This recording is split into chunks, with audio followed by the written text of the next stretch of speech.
Woi yo, balik lagi di channel teman santuy alias Cok Santuy dalam pembahasan alur cerita Donghua Solen 2 episode 118 ya guys ya.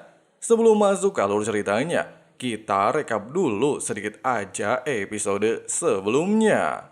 Setelah membongkar identitasnya kepada Dailwoli, serta menjelaskan tujuannya bergabung dengan camp militer kerajaan Singlo, Huo Yuhao lantas membawa Dailwoli untuk melakukan penyelidikan, serta menemukan informasi tentang rencana sebenarnya dari penyerangan kerajaan Rio.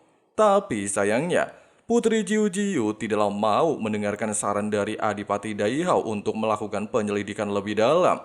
Dia justru secara nekat mengirim pasukan Master Roh untuk melakukan serangan dan merebut kembali wilayah pegunungan Mingdo dari tangan musuh. Terus gimana sih keseruan dan kelanjutan alur cerita di episode kali ini? Penasaran ya kan?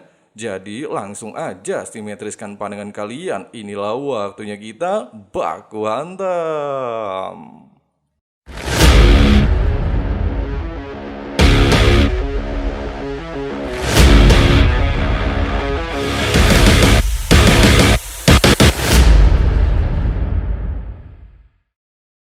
Di bawah instruksi Putri Jiu Jiu untuk merebut kembali wilayah pegunungan Mingdo, seluruh pasukan Master Roh dengan gila langsung menyerbu dengan kekuatan penuh. Mereka tanpa basa-basi langsung membombardir seluruh alat roh di tempat ini.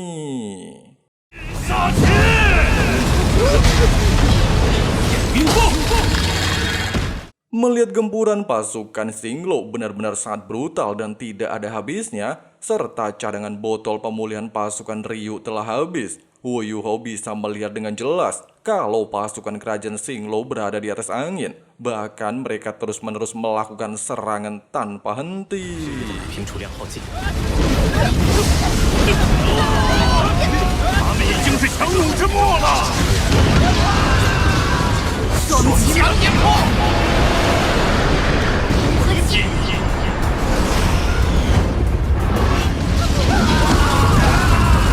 龙皇坠灭。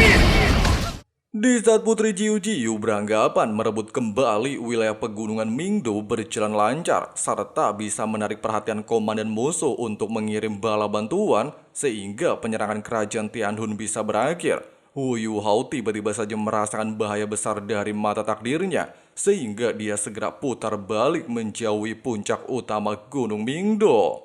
Dan benar saja, ketika pasukan Singlo mendekati puncak utama, sebuah cahaya luar biasa mematikan langsung menyelimuti seluruh pasukan. Bahkan sinar cahaya tersebut mengandung aura sangat mematikan, membuat banyak pasukan Master Roh kerajaan Singlo langsung tewas mengenaskan. Sementara Huo Yuhao dengan gila menggunakan teknik tulang roh teleportasi demi menghindari dampak serangan.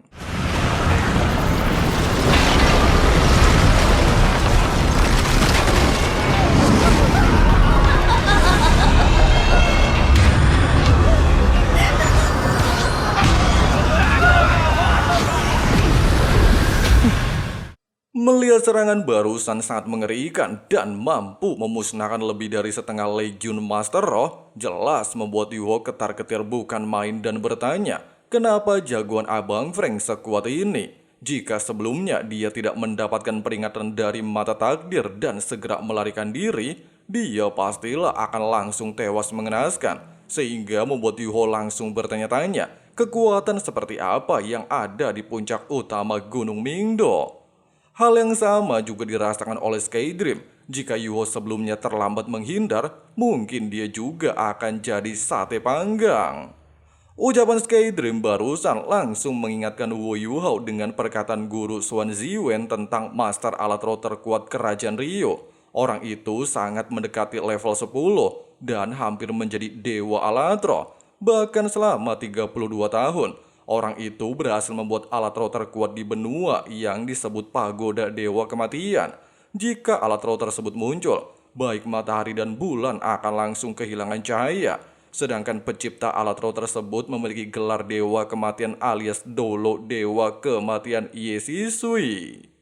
Mengingat hal itu dan melihat pegunungan Mingdo akan segera menjadi jurang yang tidak bisa dilawan oleh kerajaan Singlo, Huo Yuhao lantas memutuskan untuk menyudahi penyamarannya sebagai militer, serta memutuskan untuk melaporkan hal ini kepada Akademi Shrek.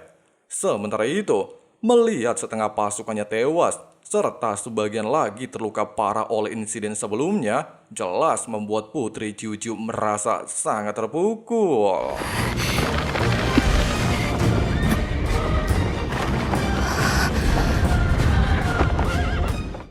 Singkatnya, sambil menyalahkan dirinya sendiri atas kesombongannya, serta membuat seluruh pasukan mengalami kerugian besar, Jiu Jiu lantas meminta maaf kepada seluruh anggota militer. Dia juga berjanji akan meminta hukuman dari kaisar atas tindakannya, sehingga tidak melibatkan para petinggi lainnya.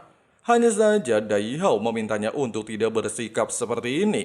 Kekalahan besar tersebut merupakan tanggung jawab semua pihak. Bahkan dirinya juga salah karena diam-diam telah menyetujui tindakan Jiu Jiu sebelumnya. Selain itu juga, hal yang paling penting saat ini adalah melakukan penyelidikan tentang Cahaya Putih sebelumnya, sehingga mereka bisa menghindari hal yang sama ketika melakukan pertempuran berikutnya. Bahkan dia memiliki seseorang yang mungkin bisa mendapatkan informasi tentang masalah seperti ini. 是谁？ 元帅， Pada awalnya, Dai Hao sempat bertanya kepada Dai Luoli dari mana dia bisa mendapatkan informasi penting tentang strategi kerajaan Rio.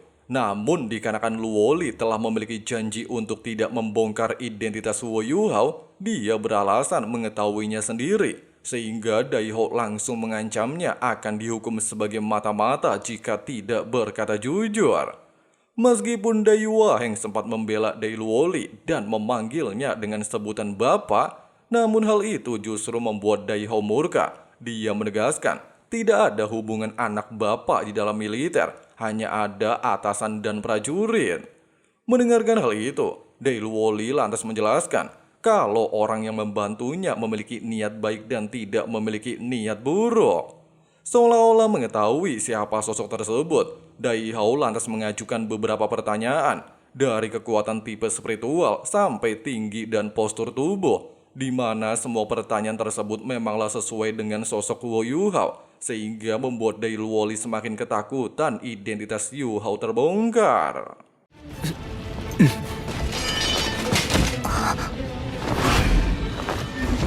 Hanya saja, ketakutannya itu tidaklah menjadi kenyataan. Pasalnya, Dai Hao sendiri sudah 2 kali bertemu dengan sosok tersebut. Bahkan sudah 2 kali juga menyelamatkan hidupnya. Sehingga dia tidak lagi mempermasalahkan hal ini kepada Dai Luoli. Di mana sosok misterius yang dia ketahui tersebut memang tidak ingin membongkar identitasnya. Di saat Luoli terkejut, Yuhao yang awalnya pengen balas dendam justru nyelamatin bapaknya, Dai Hao lantas menjelaskan secara singkat awal pertemuannya dengan sosok yang dia panggil Dermawan.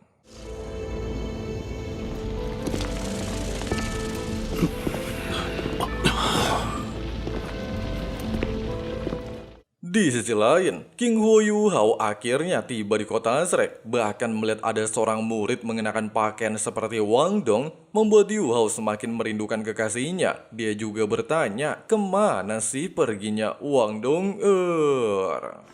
我好思念你，你去了哪里？当年海神原定情之主。 Singkat cerita, di tengah-tengah keramaian murid halaman dalam Akademi Shrek, Yuhao terlihat berjalan menuju pavilion Dewa Laut dengan wajah murung. Pasalnya tempat ini selalu mengingatkan tentang Wang Dong'er. Sementara di tempat yang sama, seorang gadis cantik mirip Wang Dong'er yang juga mantan Mimin terlihat berjalan santuy.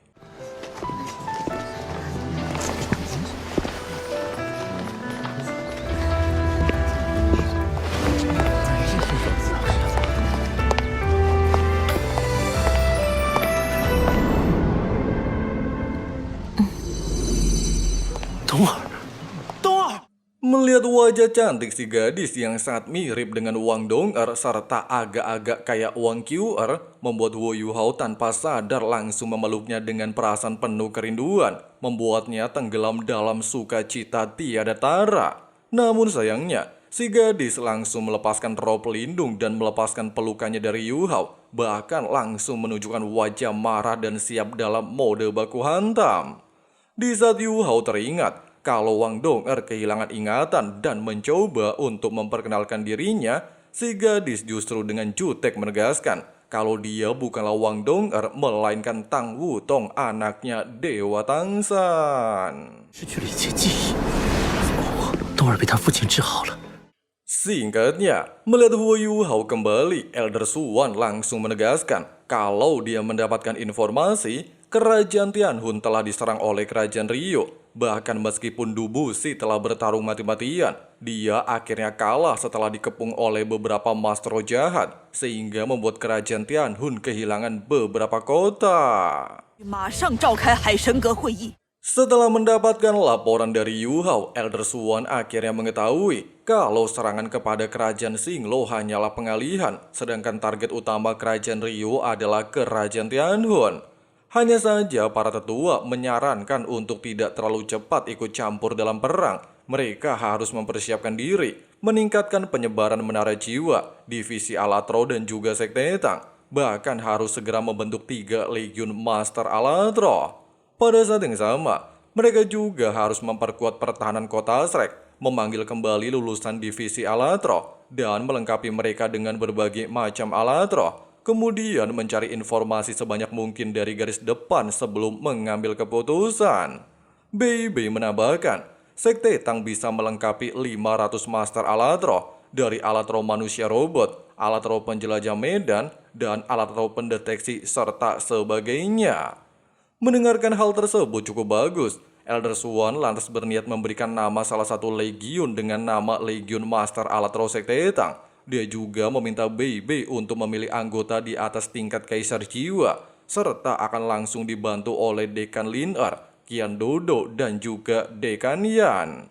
Sementara itu, sebagai satu-satunya prajurit khusus yang dilatih oleh Akademi Shrek, Yu Hao diharuskan kembali ke garis depan. Bahkan jika memiliki kesempatan, Elder Suan memintanya untuk menyelidiki rahasia dari Alatro Dewa Kematian. Jika tidak, mereka tidak bisa membayangkan berapa banyak korban nyawa yang akan kembali melayang. Dikarenakan misi tersebut sangat berbahaya, Susansi, Jiang Nanan, dan Tang Wutong akan ikut dalam misi, serta boleh menambahkan 3 anggota lagi dari Sekte Tang. Bahkan Tetua Song berniat memberikan dokumen resmi dari akademi, sehingga Yu Hao bisa bekerja sama dengan Adipati Dai Hao. Di saat Yu Hao terkejut dan teringat dengan Tang Wutong, Elder Suan menjelaskan, Tang Wutong adalah calon anggota Shrek Guardian, sedangkan Yu Hao, Susansi, dan Jiang Nanan adalah pengujinya dalam misi kali ini. Sehingga Elder Suan meminta Yu Hao untuk memperkenalkan Tang Wutong dengan anggota lainnya. 他再次介绍给伙伴。好， Nah guys, seperti itulah alur cerita Solen 2 episode 118-nya, di mana rencana Putri Jiu Jiu justru mengakibatkan kerugian sangat besar.